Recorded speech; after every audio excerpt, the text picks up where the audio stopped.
Hi, I'm Rob Pritchard and I'm the sports editor at Manx Radio. The 2026 Manx Grand Prix and Classic TT are fast approaching, with both events to bring racing back to the Snaefell Mountain Course once more from the 16th to the 28th of August. When it comes to the Manx Grand Prix specifically, a lot of what it takes to put the event on falls on the meeting's organisers, the Manx Motor Cycle Club. And, as with any motorsport event around the world, the club is having to balance getting things ready for the here and now, whilst also looking at how to progress the meeting going forward. John McBride is the chair of the Manx Motor Cycle Club, and I've been speaking with him to get his thoughts on the status of the Manx Grand Prix in the road racing world, and, of course, to find out how preparations have been going for 2026. Preparations have been really good. I mean, they have a lot of the racing now. Racing preparation is done by ACU events, as it is for the TT, so they are the recognised racing organisers, so we work with them to organise our event.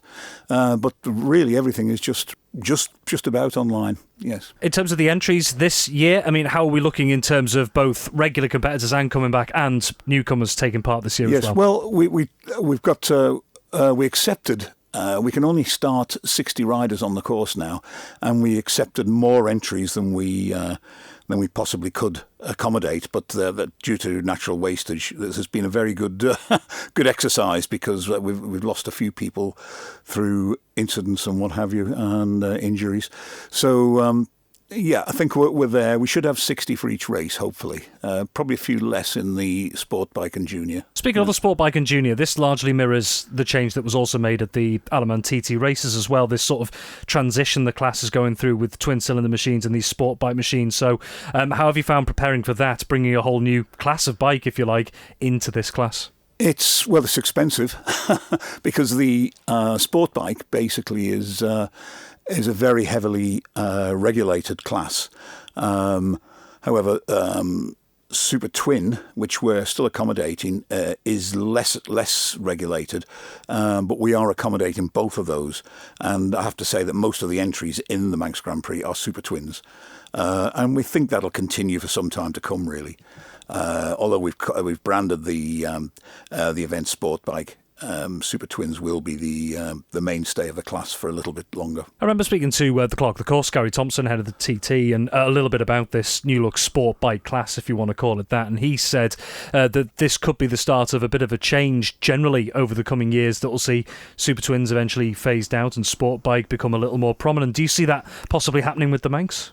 Well, eventually, but I think you've got to remember that most of our riders are either national or club riders, and at the moment, sport bike is quite an expensive thing to prepare, and it's quite an expensive thing to regulate as well. So I think eventually that will happen, but not before the Super Twins have phase themselves out naturally, I think. And the Manx Grand Prix, of course, has been running since 1923, and one of the things that has always been pointed out, this is effectively an amateur event that gives people a chance also, if they want to, that first step on the ladder towards competing at the likes of the Alaman TT races. So for those getting involved in road racing, and particularly road racing on the mountain course for the first time, how valuable, in your opinion, is the Manx Grand Prix still in the grand scheme of road racing, not just here but around the world?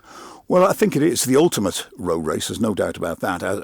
Well, you could say it's the ultimate behind the TT, but it's held on the same course, so it's held to very, very similar regulations. So I think it's very relevant. I think it makes road racing more relevant. Without the TT, I think road racing may tend to go away. So I think the TT is the linchpin that holds road racing together.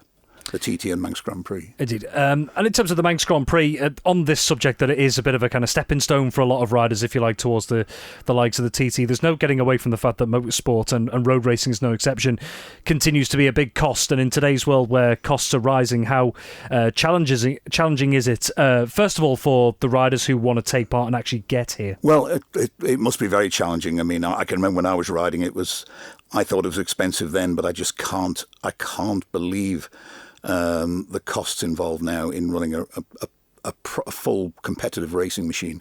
And of course, everything that goes with it now. I mean, people used to turn up on a van. Now it's there's all the infrastructure that seems to go with a team. It's phenomenal. I wouldn't even like to put a price on it. You're better off asking a rider. Understandable, to be fair. Obviously, everyone's circumstances are different. But for you as organisers, crucially as well, the Manx Motor Cycle Club for the Manx Grand Prix, how challenging is it to organise and put together an event like the Manx Grand Prix in today's financial climate? It's extremely challenging, but we've been lucky particularly this year, due to our newest committee members, Lee and Carol Bartram. We now have a series of sponsors. Oakles are now our headline sponsor for the event and the senior race. And we've got Road Racing News for the sport bike, Glover Law for the super sport race, and Carol Nash for the junior. So it's eased it a little bit, but we're finding that a lot of people don't want to do anything for nothing anymore. At one time, everything ran on not a nod and a wink, but everybody knew what they wanted to do, and they get involved in the Manx Grand Prix, and that was their reward. But now a lot of people tend to want to be paid for things, so it's. But we do have, quite a few local firms such as Foraging Vintners, etc., and people like that who provide things, at very free of charge or low cost. But the event is quite an expensive event to put on now. Just off what you're saying there, if, as you say, the dynamic has changed over the years, and there is these higher costs involved, and there is more that has to be invested, what needs to happen, do you think, in the long term as well, for something like the Manx Grand Prix to see it continue to thrive and remain financially sustainable?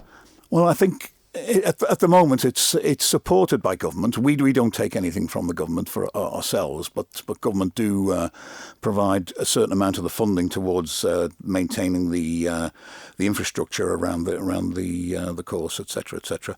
And of course they do have a motorsport department to maintain, and AC events need to be paid, etc.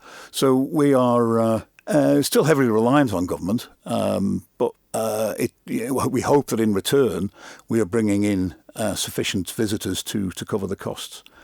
I was going to say, just on that point, you've sort of gone into what I was going to ask about as well, the support for the Manx Grand Prix as well. It's well known that the likes of the Manx Grand Prix and Classic TT don't bring in the numbers generally you see at the Alaban TT races, but in terms of the numbers that have been coming in last year and maybe what you're hoping for this year, what have those levels been like? It's a little bit disappointing. We were still recovering a little bit from COVID, I think, but I think with the way travel has been just lately, and the Gulf of Hormuz problems, and so we're hoping for a good year this year, and we think bookings are looking good. So we're hopeful that we'll grow year on year. We're going to live stream the event properly. We attempted to last year, but we had a few technical issues. But hopefully this year we've got that sorted.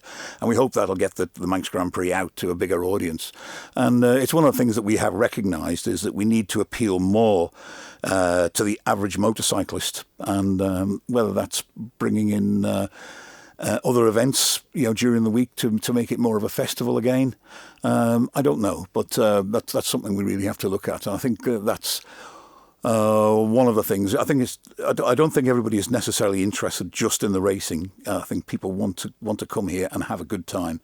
And that's what we've got to provide somehow. Yeah, just on that point that you say, you've maybe got to look down other avenues to increase the interest and the following in the Manx Grand Prix. What are the sort of things, whether these are specific ideas or hypothetical ones, what are the sort of things you've maybe looked at for either now or the future? Well, it's difficult for us because a lot of our time is spent organising the racing, but it involves encouraging people, other clubs perhaps, to maybe run things like a sprint, motocross events, trials, this sort of thing. But they've got to have the time to do it, and the racing takes a lot of time.